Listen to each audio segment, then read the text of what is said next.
కుమారుడు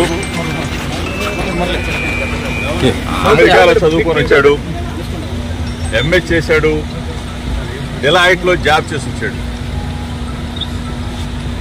అసలు అమాయకంగా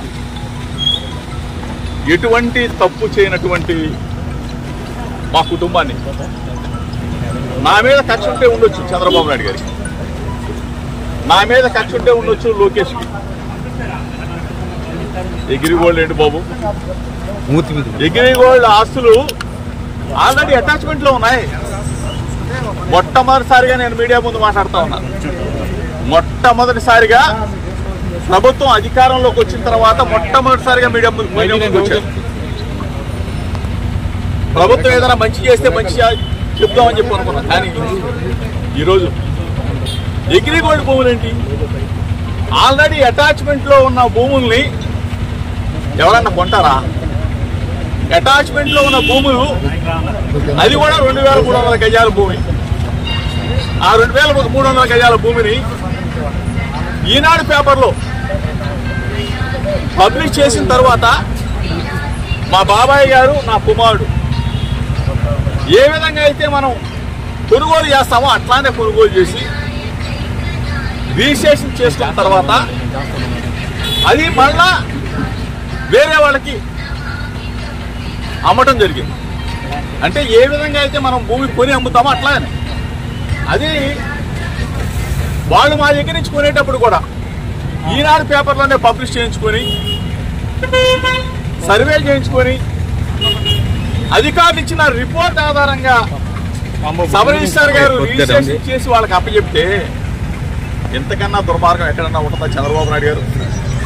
దయచేసి నేను మిమ్మల్ని అడుగుతా ఉన్నా, నా మీద కక్ష ఉంటే నా మీద తీర్చుకోండి. అంటే అభం శుభం తెలియని నా కుమారుడి మీద, అమెరికాలో చదివి వచ్చాడు, ఎంఏ చేశాడు, డిలాయిట్లో జాబ్ చేస్తున్నా నా కుమారుడి మీద మీరు ఈ విధంగా తీర్చుకునే కార్యక్రమం చేయటం న్యాయమేనా, మీకు ధర్మమేనా అని అడుగుతా ఉన్నా. దయచేసి ఆలోచన చేసుకుని అడుగుతా ఉన్నా. ప్రభుత్వాలు వస్తూ ఉంటాయి, పోతా ఉంటాయి, మీరు అధికారంలో ఉన్నారు, దయచేసి ఒకసారి ఆలోచన చేసుకోండి. మేము అధికారంలో ఉన్నప్పుడు మీ మీద దాడికి రాలా.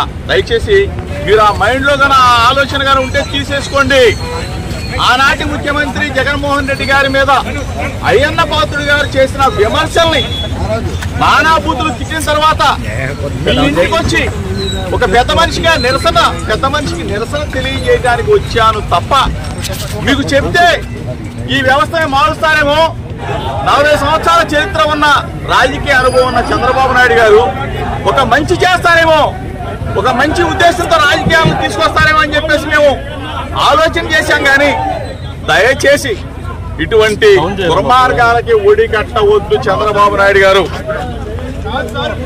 ఇప్పుడు రాజకీయంగా మా మీద కక్ష తీసుకోవచ్చు, రెడ్ బుక్ రాజ్యాంగాన్ని మీరు తీసుకురావచ్చు, మీరు అమలు చేయవచ్చు. మా మీద ఎందుకు సార్? మీరు 5 కోట్ల మందికి ఇచ్చిన, ప్రజలకు ఇచ్చిన వాగ్దానాలను ఆలోచించండి సార్. మీరు సూపర్ 6 మీద ఆలోచన చేయండి. ఆ సూపర్ 6 అమలు చేస్తే అందరూ కూడా ఆనందంగా ఉంటారు. అంతేగాని డైవర్షన్ పాలిటిక్స్ చేస్తూ అభం శుభం తెలియని పిల్లల మీద ఏంటి సార్ ఇది? దయచేసి మీకు కూడా పిల్లలు ఉన్నారు, మీకు కూడా పిల్లవాడు ఉన్నాడు. మీ ఇంటికి మా ఇల్లు ఎంత దూరమో మా ఇంటికి కనపడట్లేదు.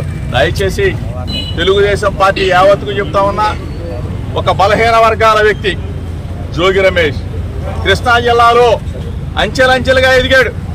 ఒక బలహీన వర్గాల వాడు, ఒక గౌడ కులస్తుడు ఎదిగితే హర్షించాల్సింది పోయి మీరు మా మీద కక్ష కట్టి మమ్మల్ని జైలు పాలు చేస్తే మీరు ఆనందం పొందుతారు. ఏంటి దుర్మార్గం? నిజంగా తప్పు చేసుంటే, నిజంగా మా కుమారుడు తప్పు చేసుంటే శిక్షించిన అదొక అందం. కానీ ఏమీ తెలియకుండా ఈ విధంగా చేయటం ధర్మం కాదు, మీకు న్యాయం కాదు. ప్రజలు చూస్తా ఉన్నారు. ప్రజాస్వామ్యవాదులారా ఒక్కసారి ఆలోచన చేసుకోండి. నేను వస్తా విజయవాడ నడిబొట్లో ఎక్కడైనా సరే రమ్మని చెప్పి అడుగుతా ఉన్నా. ఆంధ్రజ్యోతి రాధాకృష్ణ గారు ఎన్నిసార్లు రాస్తారండి? ఎన్నిసార్లు మీరు కథలు రాస్తారండి? జోగి రమేష్ మీద ఎన్ని కథలు రాస్తారండి? ఎన్ని వ్యాసాలు రాస్తారు సార్? ఈనాడు రామోజీరావు గారు లేరు పాపం, అయినా కానీ ఈనాడు పత్రిక పుంకాలుగా రాస్తారు జోగి రమేష్. నిన్న ఎవరికి వచ్చింది? సెంట్రల్ బ్యాంక్ అంట అమలు చెప్తా ఉన్నాడు. సెంట్రల్ బ్యాంక్ అంటే జోగి రమేష్ అంట ఎంఆర్ఓలు మారుస్తున్నాడంట. జోగి రమేష్ అంట సిఐలు మారుస్తా ఉన్నాడంట. జోగి రమేష్ అంట 3,000 పెద్ద ప్రభుత్వం మీదా మాదా? ప్రభుత్వం ఉన్నప్పుడే అటువైపు